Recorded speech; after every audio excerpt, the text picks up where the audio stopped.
It's recording, you're good. Yeah, let's make sure it stays that way. Time to suit up.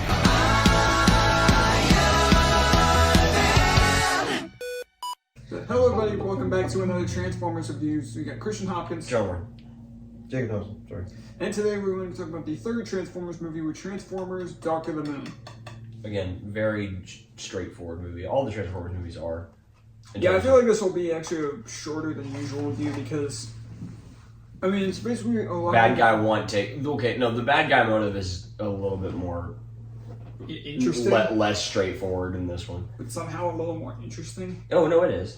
Because I mean, the villain is, I mean, Also Megatron. well, Megatron is there, but he's like a back seat. Although it is a really one cool moment, which we'll touch on. But the main villain in the movie is Sentinel Prime, Who is played by Leonard Nimoy, the original actor for Spock in the original Star Trek. Yeah. But I think this Sentinel Prime was actually a pretty solid villain. He's sick. Because you have that connection to Optimus. Well, because you originally think that he's a good guy, but then he turns around and shoots Ironhide. He Yeah, kills him. Like, kills Ironhide. I was like, huh? I feel like he acts as a good guy all the way up until he knows he can then show his true form, and then he's like, Yes. all right, here we go. Because then they've taken him to the place where the what are they called? Uh-oh. The thingies. No, the pillars? The pillars. There we go. Because they take him toward the pillars, the facility where the pillars are, so then he can hey, I'm evil. Yeah. Because when we first meet Megatron, you talk about how Autobots took the trap or the bait. So you're thinking, oh, they probably had some way to track it in order to get Sentinel now they're coming. Yeah, Sentinel Prime. Yeah, and then it's just like, nope, he's the villain. I do think, like what Jonah said when we were watching the movie, I think this is, in my opinion, the best of the human stuff is. Oh, by far. Because the main humans in this are Sam. Carly was a lot better than Michaela because she's a better actress. Yeah, I agree. In terms of, I think she was just used. I wasn't sure if I was going to be alone. she was used more properly. Outside of just, ooh, she looks pretty. Let's just Even though she did look pretty. So. and brother, military brother. Josh Duhamel. Yeah, he's a lot bigger part of this Colonel one than the something. second one. Yeah. Kurt, yeah. He's about as big a part of this one as he was in the first one, which is why this movie is good. Yeah, it just makes that really good. But Sam also does have a pretty solid. He's a better actor. He's a better actor. He's Looks hilarious. Like he aged. He looks like he aged, but he's also hilarious in the beginning of the movie. That's why brass knuckles. The time where he's like just shouting like when Oh no! When his car he pulls forward and the car gets raised up. and he's just shouting. It's so funny. He does that several times. It's like, are you serious right now? Yeah. So it's like picking a fight with some of them, and it's just like, really, you want to do this? You want to go? You want to do this? And then one guy's like, how's your car? And then that's when Bumblebee kicks in. That's It's my like, car. Jumps the fence. No, actually, another funny scene with Sam is one that I've seen like a meme, in like this meme format. It's where he's leaving the area, where his girlfriend works, where Carly works, and then like the car's not working, and like he's just hitting the steering wheel, and then it cuts to him just constantly kicking the engine. That's really funny. That's so funny.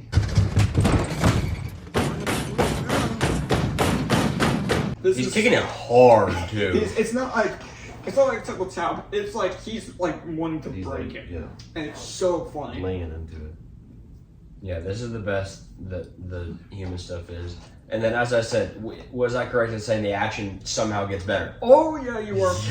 Oh my word, the action is some of the best. They can't really get better than this. They continue to, in the Mark Wahlberg ones, they continue for the action to be really good. Mm-hmm. Yeah, it's really, really cool. All the action scenes, and it helps because they're so prominent. Which is my favorite part about this movie. Autobots are there. Yeah, whenever it takes them a second to show up because it does the whole thing with Sam looking for a job. But, Once Optimus shows up the first time, they barely leave. Yeah. But it also just helps because of the fact that unlike the last movie when Sam was there, I felt like I was intrigued, like I was like enjoying the segments of it because all the stuff with Sam were just funny. Yeah. And that's what helped me like it. And because it's going on at the same time as a Transformers subplot that they cut back to. Yeah. There's something that really helps me enjoy the human stuff of this movie. What else you guys got while I'm eating? Oh yeah, you're right. I like that it takes place more in like one place. Yeah, Washington. It either takes place in Washington or Chicago. It's not Washington and then the Middle East.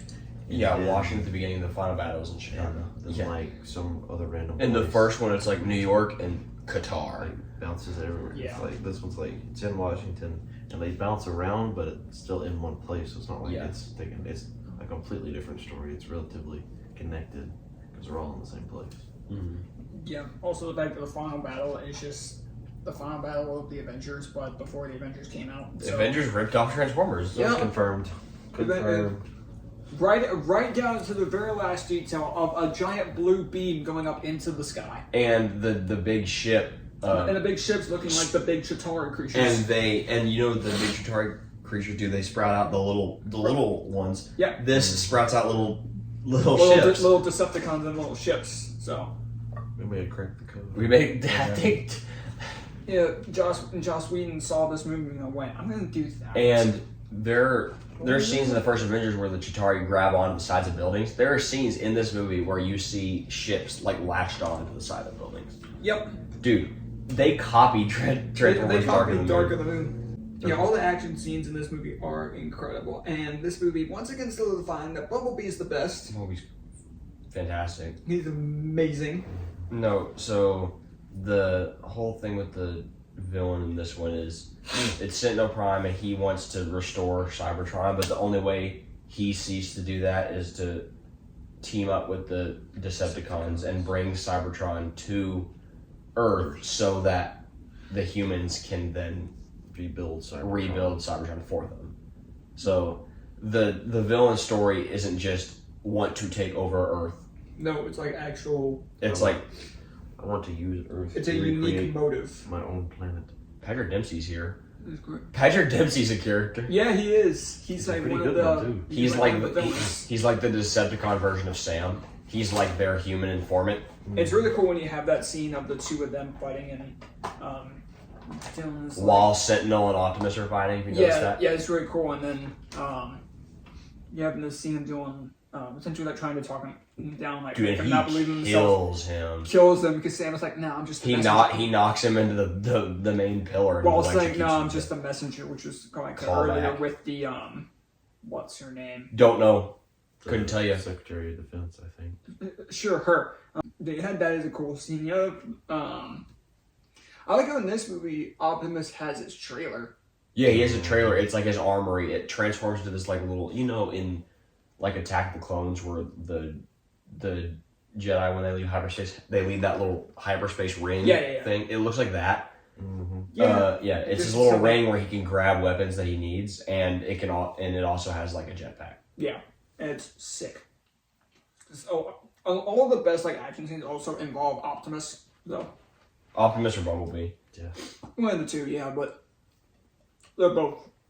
The last one was like That. Yeah, that can lead into I think the best part of the movie is the last couple scenes with Optimus with Sentinel and Megatron. when he comes back from being stuck in the like crane wires or whatever. Yeah, he was stuck in that for a while. He gets stuck because it focuses on the humans for a second in that he gets stuck in the wires because it focuses on the humans for a second with the sequence with the falling building, which is also fire. which is good. Mhm. And then he gets stuck, and then it focuses on the humans trying to get to that building. Trying to get to the tower so that they can knock out one of the pillars Yeah. to stop Cybertron from being. But no, I think the best part is his fight with Sentinel that he has, and then his Because he loses his arm. And so he gets his arm chopped off, and then It's where it looks like he's gonna lose again and die, and then Megatron saves him. Carly's able to convince Megatron that Sentinel won't ever let him. Carly does something that rule McKellar can again. never do, and it's actually like influenced the. So then Megatron comes Because back. Megatron is like saying, "Oh, of course, the He's leader," second in and Carly is like, Are you? "No, not with Sentinel, because it looks like you're just Sentinel's bitch." That's yep. So then he has to take it out on Sentinel, which And makes it she, easier. on Resident shoots him, and then Nearly kills him. the greatest lines in any of the Transformers movies is, Who would you be without me, Prime? Time to find out. and gets rid of him like and that. He kills him in like 2 seconds. With one arm, by the way. With an axe. With an axe, Yeah, with one arm. He flips behind and grabs his face with the axe and then flips. Axe, and then pulls it forward. Yeah, it's so cool because you have the scene of like Megatron essentially saying, like trying to tell Optimus just like I'm going to be the leader, and then says that, and then Optimus is like no, and then kills him. And then you have the final scene where Sentinel is still not dead, and then Optimus Shoots him with with Megatron's shotgun. He primes it with one hand and then just shoots him in the face. Because Sentinel is saying how like, oh, you had to understand why I had to betray. No. And then Optimus is like, you didn't betray us, you betrayed yourself, and then just shoots him, and it's sick. No, it's this. Okay, is the story of these movies ever going to be the best? Well, no, but this is Michael Bay done correctly, This is where probably all the closest to like getting the human and the Autobot aspects to mesh somewhat Yeah. good. This is To where when I was watching this movie, I felt like I was watching a Transformers movie, and that's was my biggest issue with the last one. The first one you do. The first one I do, but not to this extent. At least to No, me. there's not as much Transformers in the first one as there Yeah, is. because the first one, which like, But the was human fun. stuff is a lot better than the first one than the second one. Well, yeah, sure. The second one is like the humans. It was like some of the worst I've seen in cinema. But The human Except stuff. for that very end scene where his dad like genuinely gets freaked out. Genuinely, like yeah, like the third act, good. Everything before that, ew. No, all the acting in this movie is fantastic. Oh, the acting is amazing. Especially Shia LaBeouf. Yeah. Also, talk about something that we haven't talked about in the previous two. The music in these movies are only matched by John Williams himself, in my opinion. Yeah. The music in these movies, I mean, yes, they use the Who same. does the music for these movies? I know his name, but I blinked now that you've asked me. Yeah, I agree. The music in these movies are really, really good. They fit good when it's like when you have like triumphant Linkin moments. Park. When you Steve Jablonsky is his name. I mean, yeah, this movie is very much like very, very straightforward with the fact like it's a pretty like simple story, but it's also the last one of Things the blow Shia LaBeouf trilogy. Things blow up, but things blow up cool. Yeah, like I more than the other two, I really felt like I was watching a Transformers movie with this one. Like I was having fun. I was like enjoying what I was watching, and like even though I felt the way with the first one, I definitely say I enjoyed this one much more. And obviously, you guys saw the review for the second one. You know that I did not like that one at all. I think I just remembered that I like two because it's nostalgia. Yeah, which is fair. But yeah, I mean it's very much straightforward. It's just encapsulated by the fact that the Autobot stuff is really cool, and also with the fact that when you have the scene where they're supposedly dead, when they're like essentially the military's like telling them to leave, and the Decepticons are like, "Oh, cool, This is our Get off the planet." And then the Autobots show back up saying like, "Oh, we were in one of the." They hide in the boosters that detach from the rocket after it left off. Yeah, and Optimus was saying like, "Now your leaders will see that even if we leave, they will not leave," which was a point in the last one. I mean, that part was cool, and then like everything about the Autobots was good because I felt like they were present, and I just enjoyed when they were there. Yeah, that's like a big part of the second one is the they're here because you're here. Well, if we leave, they're still staying here. Yeah, and that was the point in this one. They're not leaving just because we leave. That's not how they work. That's not how Megatron is. Nope. Megatron is no more. Though. Moving on to moving on to scars. I feel it's like the This one's the most straightforward in like terms of like there's nothing that's really bad, because most of the characters but the we've been good is good introduced to, enough. You don't really have to explain the good because most of like the stuff like the characters we've been introduced to, they're like pretty much the exact same. Simmons isn't as president, and I don't think he needed to be. No, because he breaks his leg. Because when he was there, he like did what he was supposed to. Which Yeah. was just act like the crazy guy with and all have the conspiracy Dutch. theories. Yes. Yeah, it's like all the character stuff we pretty much talked about, including like all like Autobots and whatnot. So like it's straightforward. It could be summed up pretty quicker than we've. Both Ironhide dies. Well, there was that. Rest in peace. Which was when the twist revealed of Sentinel being the main villain.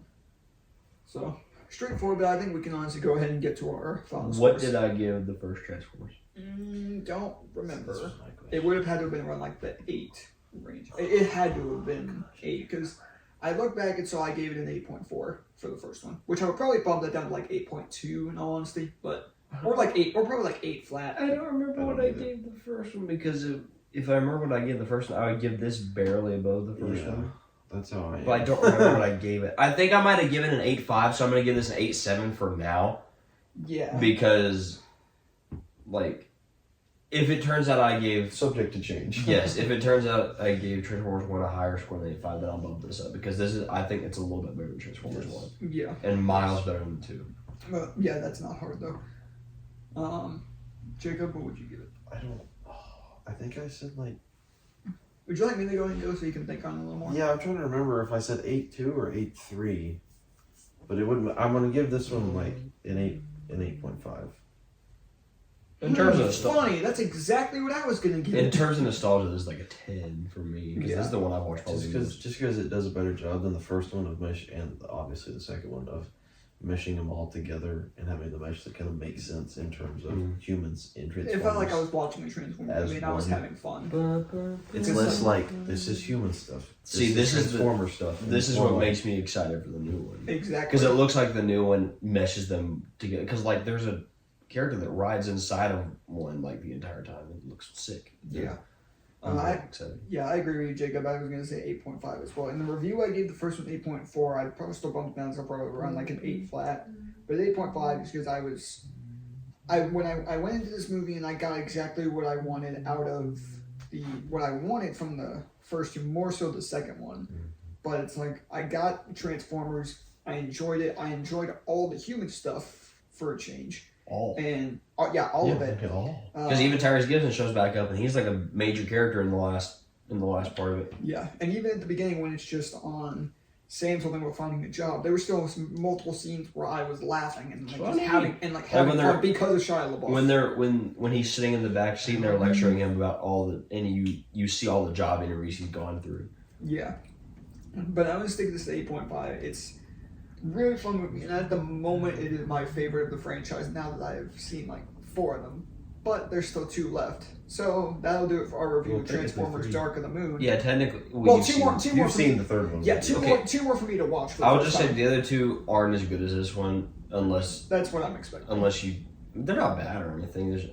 They're not. I'm just going in with a lot of I would say like out of 5 strictly called Transformers whatnot, like whatever their name. I think 2 is the worst. This one's probably the best one out of the 5 that are like Transformers.